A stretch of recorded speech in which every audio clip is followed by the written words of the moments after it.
And now, it's time for another Dice Tower review with Tom Vasel. Hey folks, I'm Tom Vasel, and today we're taking a look at a game from Meebo called Porto. So Porto here, which has a really pretty cover, is a game in which you're building up buildings. It's in the Portuguese city of Porto.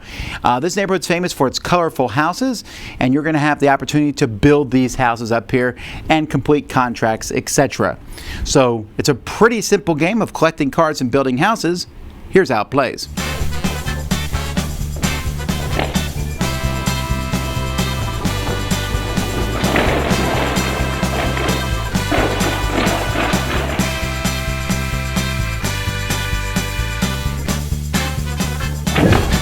You're going to have a deck of construction cards at the bottom of the board. These cards are numbered from 1 to 3, and they're in various colors. We got blue, purple, green, red. There's also yellow in the game.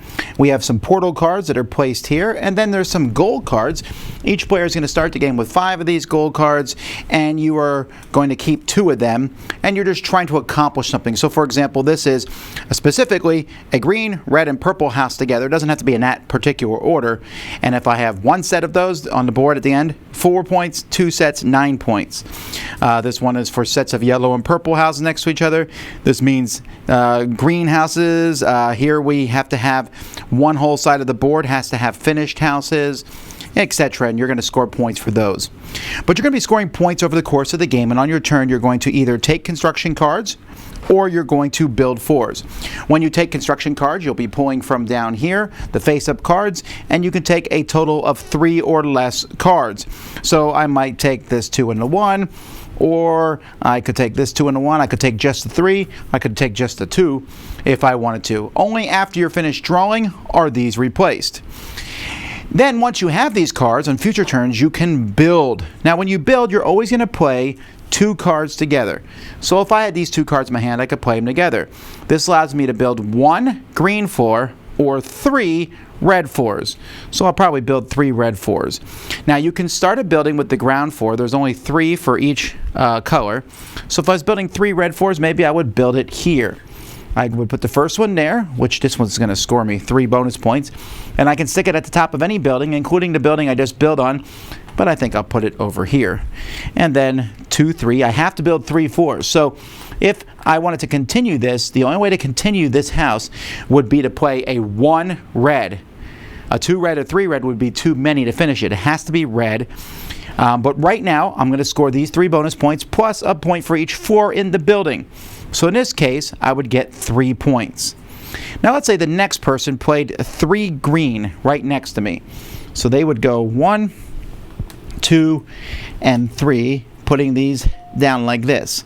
Those folks are going to get 2 points for the bonus here, plus 1, 2, 3, that's the height of the building, plus each of these is next to 1, so that would be another 3 points. So they're going to get 6, 7, 8 bonus points. Maybe the next person would build a level 2 blue here. So they would build a 1, 2 here. So they would move this to the top of a building. They would score 2 points plus a 2 bonus points for 4. And then the next person, and this could be any color here except for it can't be blue or red. So maybe they put out a yellow one here. So they would, let's say they built a 4, or I'm sorry, a 2, 3. So they would take the bonus points, which is 2 points, then score 3, 4, 5, plus they're next to 2 blues, 6, 7, plus next to 3 reds, 8, 9, 10. Then later on, someone might finish the yellow one, so they would put this here, and they would get the bonus points at the top. So they get those 2 bonus points, and then this is removed from the game. The height of the tower that they added to was 5, so they would get 5 points for that. And then a roof would be placed on it to show that the house is finished. And there's roofs at the top of the board, and that keeps track of when the game ends.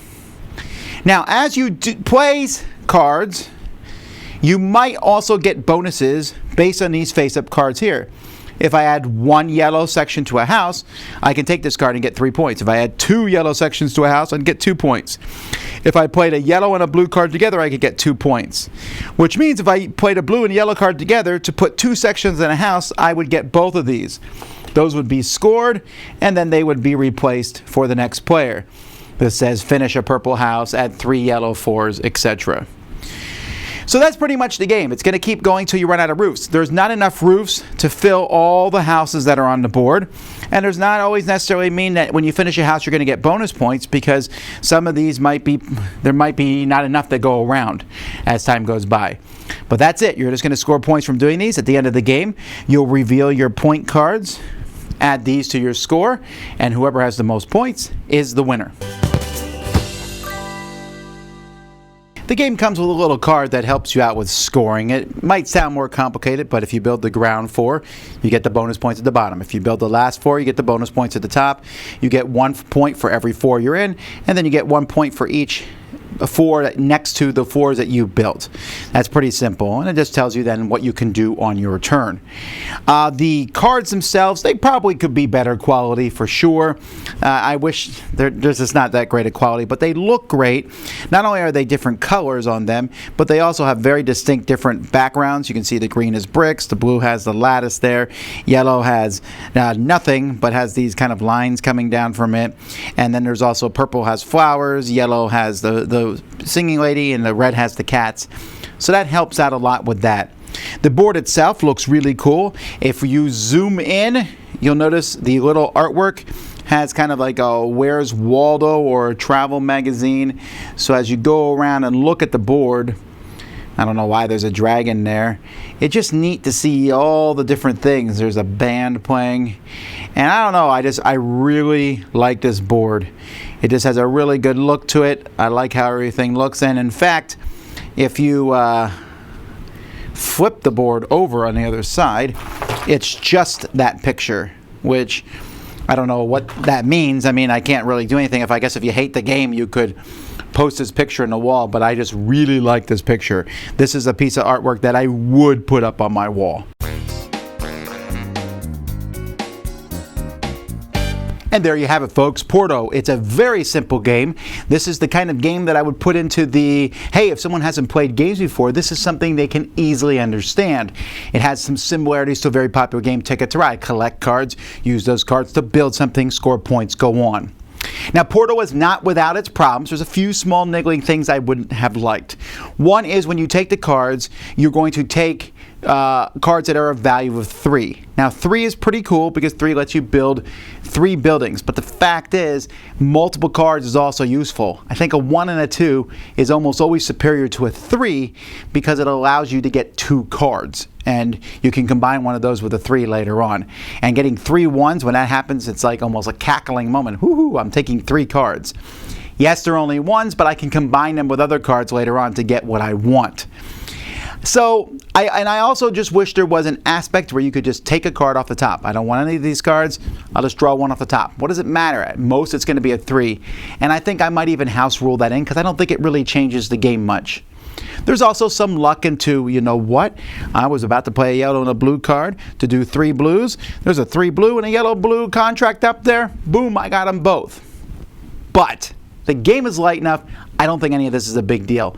First of all, the visual aspect as you build the houses up is really cool. It's neat to look at. It's neat to watch the houses be built. It's something that just makes me really happy to see overall as the whole thing comes together.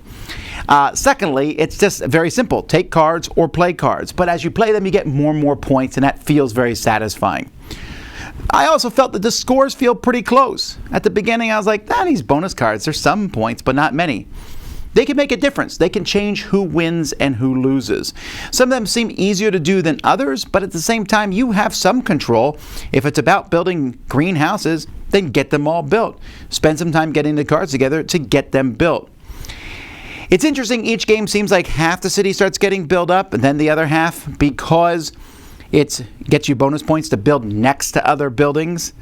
But at the same time, if you jump over to their side, you might get something done that other people can't do. So the game balances pretty well with that. It takes about 45 minutes to play. It's fast. It's simple.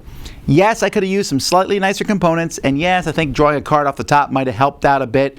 But overall, this fits in that nicer, lighter category of games that I really don't think we have enough of. Dice Tower Judgment, approved.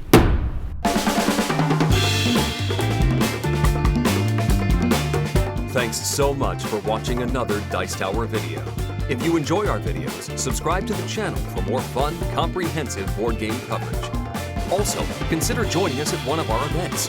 Come to Dice Tower Retreat, a small, intimate gathering where gaming is king. Join us for Dice Tower Cruise, the largest board game cruise. Attend Dice Tower West in Las Vegas for gaming fun on the West Coast, or Dice Tower East in Orlando in sunny Florida. Dice Tower Conventions, the friendliest gaming conventions on Earth. I'm Eric Summerer, and you've been watching The Dice Tower.